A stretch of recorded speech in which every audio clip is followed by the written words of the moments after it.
नमस्कार दोस्तों, मैं तनुज असवाल आपका एबीसी एजुकेशन एकेडमी के डिजिटल प्लेटफॉर्म पर स्वागत करता हूं। हमने अपनी निशुल्क उत्तराखंड की सीरीज प्रारंभ की है। आज उस सीरीज का हमारा तीसरा लेक्चर होगा और आज के लेक्चर का जो हमारा टॉपिक है वो है उत्तराखंड में ब्रह्मपुर राजवंश, या आप कह सकते हो उत्तराखंड की स्थिति 647 ईस्वी के बाद, यानी कि हर्षवर्धन के बाद राजा जो हर्ष थे उनके बाद उत्तराखंड की क्या स्थिति थी। आइए देखते हैं अपने इस लेक्चर सीरीज में आज। ठीक है, चलिए अब हम टॉपिक देखते हैं हर्ष के पश्चात मध्य हिमालय की स्थिति। जब हम राजा जो हर्ष थे, होता क्या है कि राजा हर्ष के समय एक विदेशी नागरिक था जो भारत आता है, उनका नाम था वैनसांग। वैनसांग हर्ष के समय भारत की यात्रा करते हैं, चीनी यात्री थे। जब वो चीनी यात्री भारत आता है तो भारत आगमन पर वह उत्तराखंड के विभिन्न स्थानों की सैर करता है। घूमता फिरता आदमी था, बौद्ध भिक्षु था, तो वो चलता रहता है। अब अपने गमन के साथ उसने उत्तराखंड पहुंचता है। उत्तराखंड में वो हरिद्वार पहुंचता है। जब वो हरिद्वार पहुंचता है तो हरिद्वार के बारे में जानकारी देता है। उसने अपनी आत्मकथा सी युकी में उत्तराखंड के विभिन्न राज्यों के बारे में लिखता है। तो ये देखिए, हर्ष की मृत्यु के 647 में कन्याकुब्ज में हर्षवर्धन वंश का अंत हो गया। हर्ष की मृत्यु के पश्चात उत्तर भारत में कोई एकीकृत राजनीतिक सत्ता की स्थापना करने के लिए कोई भी शक्तिशाली शासक नहीं बचा था। इसके बाद त्रिपक्षीय संघर्ष की स्थिति में उत्तर भारत में अराजकता का काल आ जाता है। तो इसको हम क्या बोलते हैं? अराजकता का काल बोलते हैं। उत्तर भारत में अनेक सामंती अधिकारियों ने स्वयं को स्वतंत्र घोषित कर दिया। ठीक, और यही वो जो सामंती अधिकारी थे या यही वो सामंत थे जिन लोगों ने क्या कर दिया था? स्वयं को स्वतंत्र घोषित कर दिया था और अपनी स्वतंत्र सत्ता को स्थापित कर दिया था। और जब ये स्वतंत्र सत्ता को स्थापित करते हैं तो इस समय इन्हीं स्वतंत्र सत्ता के बारे में वैनसांग अपनी पुस्तक सी युकी में लिखता है कि इस समय उत्तराखंड की धरती पर तीन बड़ी राजनीतिक सत्ताएं स्थापित हो जाती है। शत्रुघ्न राज्य, गौविशाण और ब्रह्मपुर जनपद। इसके अलावा कुछ और भी थे जो छोटे छोटे थे, जैसे मोर ध्वज। ठीक है, मोर ध्वज,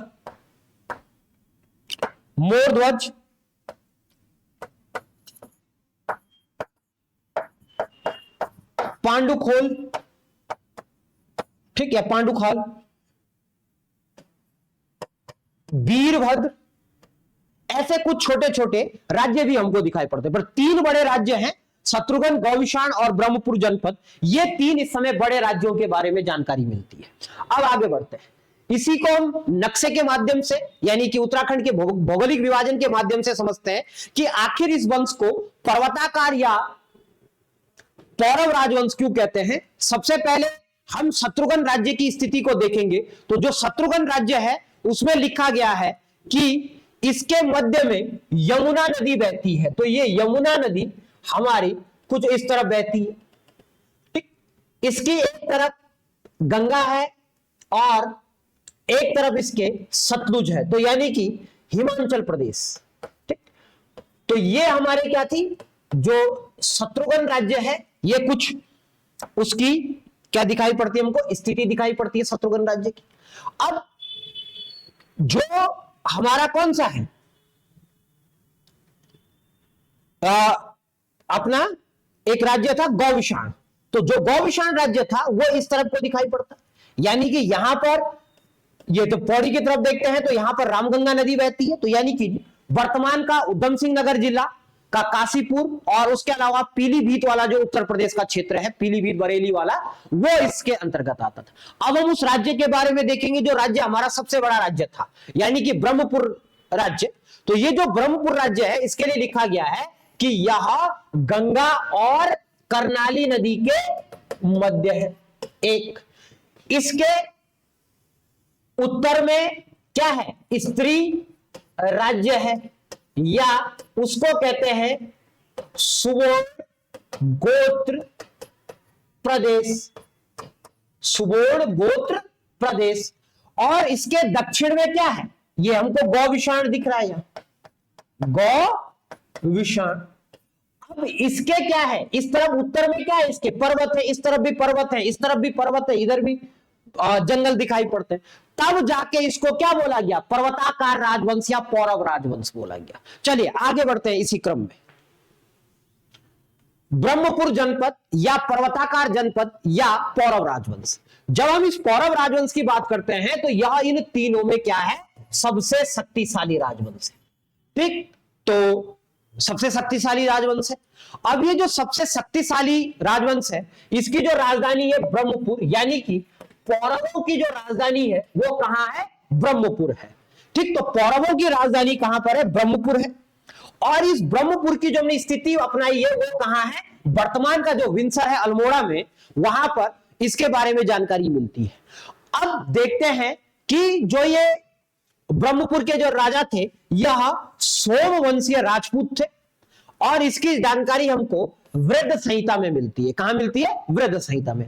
अब देखते हैं आखिर ये जो हमारा कौन सा है, पर्वताकार या जो पौरव राजवंश है, इसकी स्थिति कैसे बनती है। जब हर्ष यहां पर शासन कर रहा था तो हर्ष के शासन काल में उसका एक सामंत हुआ करता था विष्णुवर्मन प्रथम। कौन था, विष्णुवर्मन प्रथम।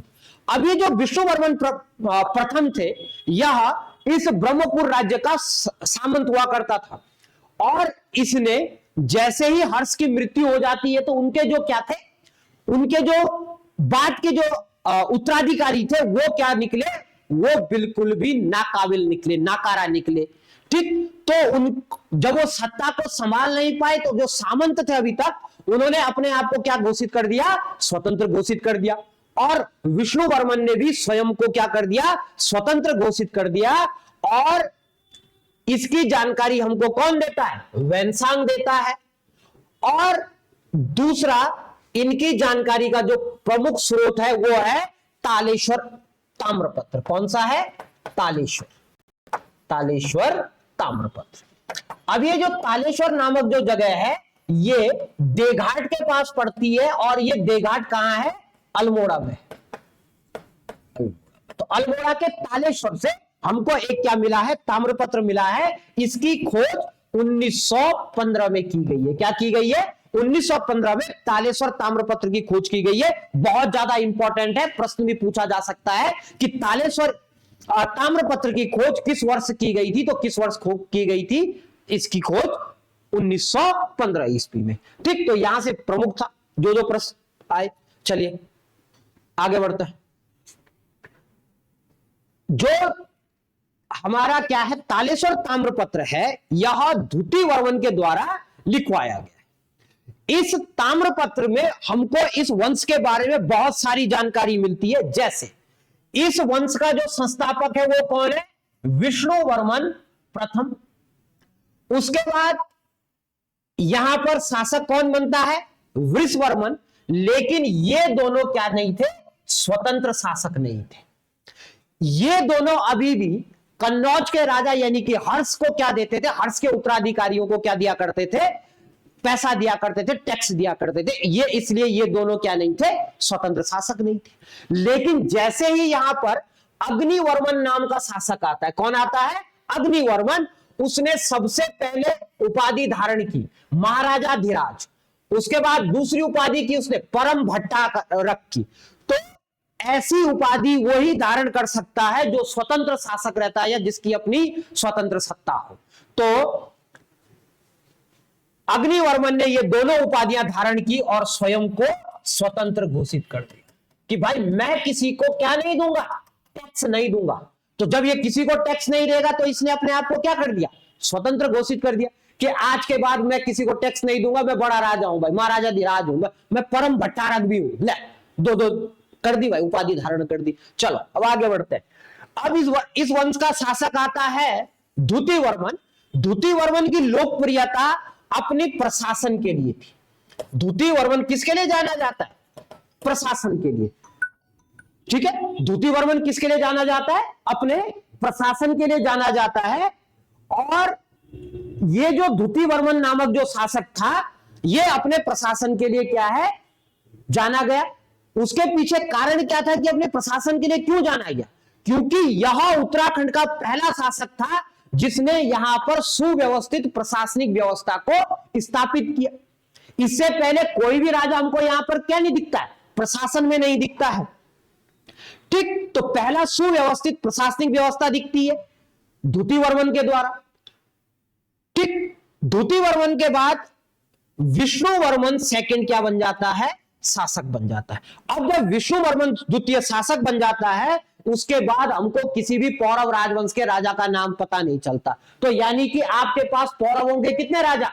विष्णुवर्मन, वृषवर्मन, अग्निवर्मन, द्वितीयवर्मन और विष्णुवर्मन सेकंड। तो 5 पौरव वंशीय राजाओं के हमको क्या मिलते हैं? नाम दिखाई पड़ते हैं यहां। ठीक, इसको चित्र के माध्यम से भी समझा रखा है कि भाई ये विष्णुवर्मन बोल रहा है कि मैं तो क्या हूं? संस्थापक हूं। किसको?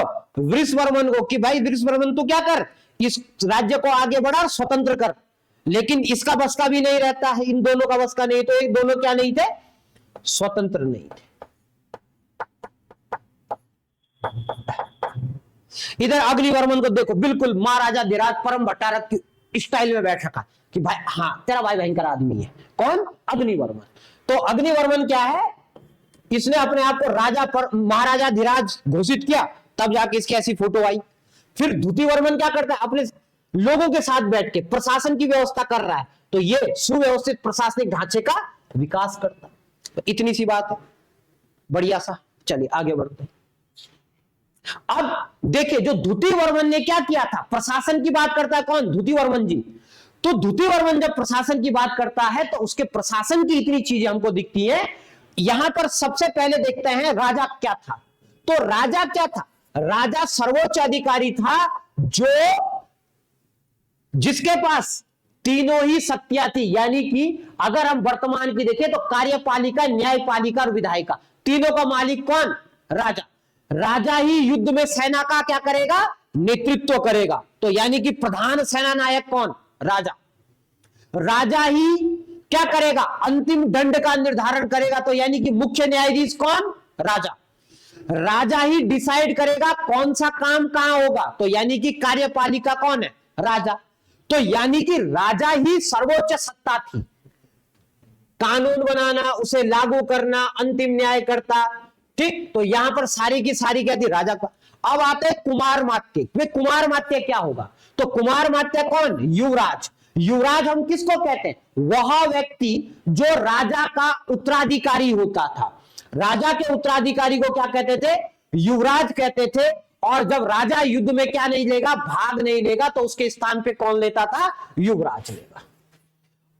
अब आते हैं अमात्य। अमात्य सर्वोच्च प्रशासनिक अधिकारी, यानी कि एक टाइप से आप प्रधानमंत्री समझ लीजिए कि सर्वोच्च प्रशासनिक, प्रशासन को देखने वाला व्यक्ति कौन है? अमात्य होगा इसका। ठीक, अब आते हैं अगले पे, बला अध्यक्ष। भाई बला का मतलब क्या हो गया? बल। बल का मतलब क्या हो गया? सेना। तो आसान हो गया ना भाई, सेना। तो सेना का सर्वोच्च अधिकारी बलाध्यक्ष। बल, बल धन अध्यक्ष, यानी कि बल मतलब सेना, अध्यक्ष मतलब सर्वोच्च अधिकारी। तो बलाध्यक्ष, सेनाध्यक्ष। जयपति, तो जयपति बोलते थे किसको? सेना के अधिकारी, पैदल सेना का। यानी कि जो आर्मी होगी, आर्मी के अधिकारी, आर्मी का जो चीफ होगा वो क्या होगा? जयपति होगा। क्या होगा? जयपति। अब अश्वपति। अश्व मतलब क्या समझे आप लोग? अश्व मतलब क्या होता है? घोड़ा। पति मतलब सेना या मालिक। तो यानी कि जो अश्व सेना होगा उसका सर्वोच्च अधिकारी कौन होगा? अश्वपति होगा।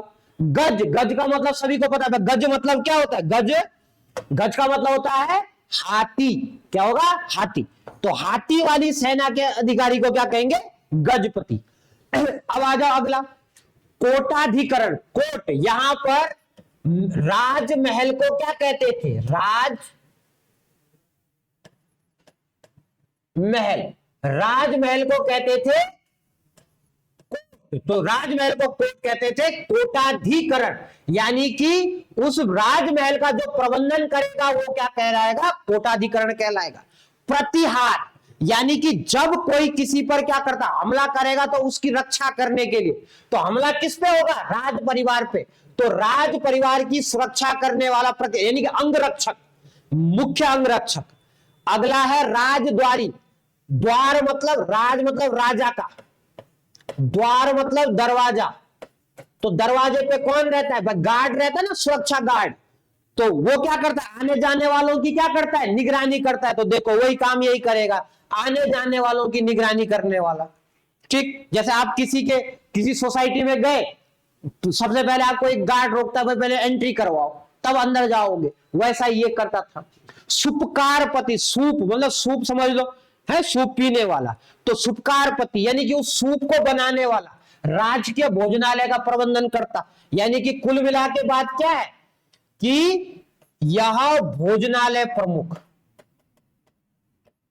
भोजनालय प्रमुख।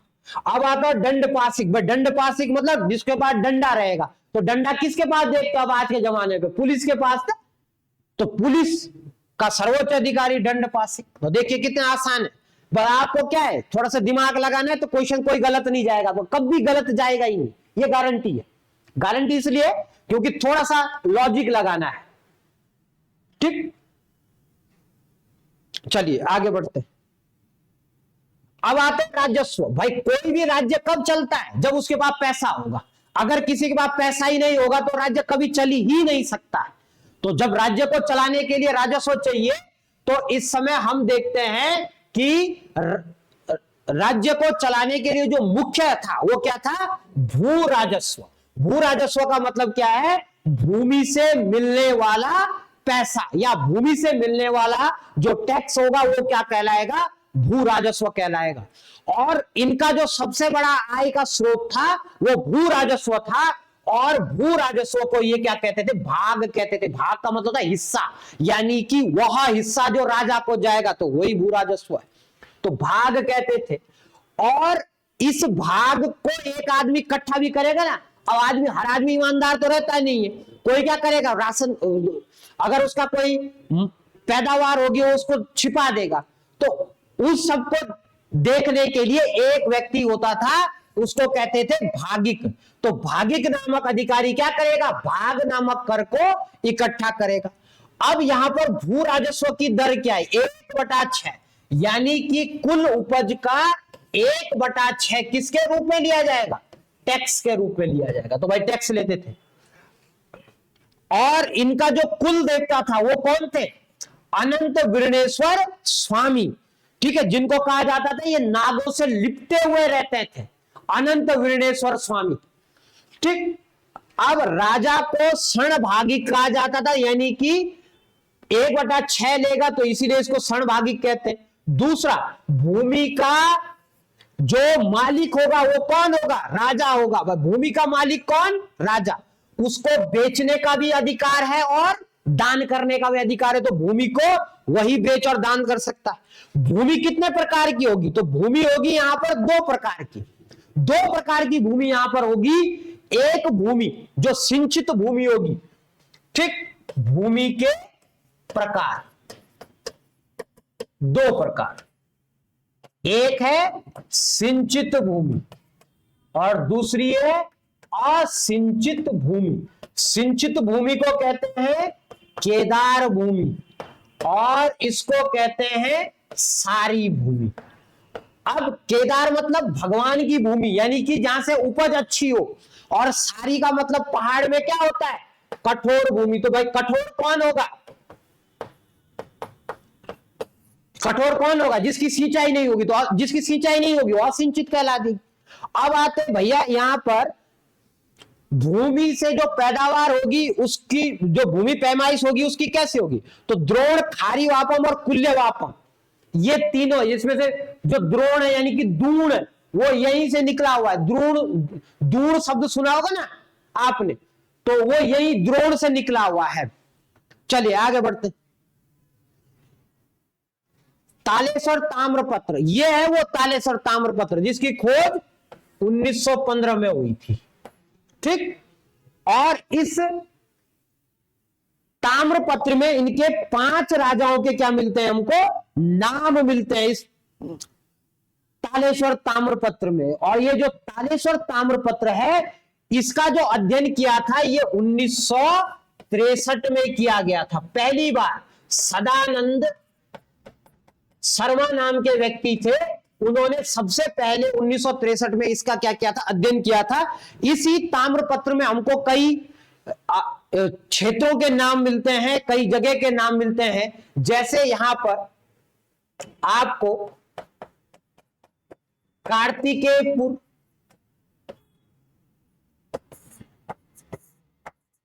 दीवपुरी, ठीक है, कार्तिकेयपुर, दीवपुरी, ब्रह्मपुर, ब्रह्मपुर, ठीक। इनका जो प्रशासन है, इनका जो प्रशासन है, इनके जो राजा हैं उनके नाम मिलते हैं इस पे, ठीक। तो चलिए आगे बढ़ते हैं। अब हम शत्रुघ्न राज्य की बात करते हैं, ठीक है। तो जो कन्याकुब्ज था, कन्याकुब्ज जो राज्य था उसका जो दूसरा भाग टूटा था वो शत्रुघ्न राज्य में टूटा था। अब ये जो वेनसांग है उसने बताया है कि जो ये शत्रुघ्न राज्य है इसकी पूर्वी सीमा पे गंगा है, यानी कि अगर मैं इसको रफली बनाऊं यहां पर, तो यहां पर गंगा है, यहां पर सतलुज है, और बीच में क्या है इसके, यमुना है। तो अगर हम आज की तारीख में देखें इसको, तो यानी कि रवाई, जौनपुर, जौनसार, सिरमौर और आपका उत्तरकाशी वाला जो काफी बड़ा क्षेत्र है वो इस राज्य के अंतर्गत आता था। देखिए लिखा है कनिंघम के अनुसार सिरमौर भी क्या है, उस समय गढ़वाल का हिस्सा रहा होगा। अब आते हैं गौविषाण।